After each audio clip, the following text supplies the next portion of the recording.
मुस्लिम युवक देखील मारले गेले। जो मुस्लिम युवक त्या ठिकाणी पहलगाम मध्ये पर्यटकांना सेवा देत होता, घोडेस्वाराचं काम करत होता, त्याचा देखील खरं तर मृत्यू झालाय।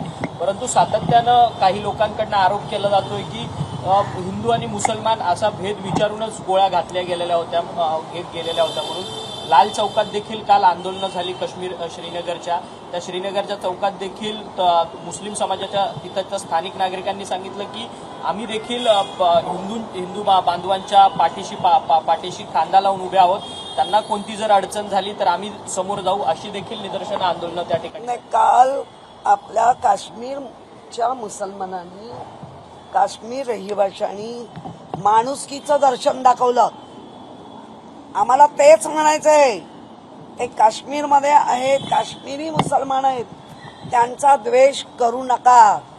जे आपल्या संपूर्ण देशात, मग आमच्या महाराष्ट्रात असतील, बांगलादेशमध्ये असतील, कुठे जिथे आहेत तिथे हिंदू मुस्लिम हा द्वेष करू नका। या अतिरेक्यांना त्याचा फायदा मिळतो। अतिरेक्यांना धर्म नसतो, अतिरेक्यांना जात नसते, त्यांना स्वतःचं फक्त एकट्याचं पोट असतं आणि हे असे किस्से घडतात आपल्या देशात।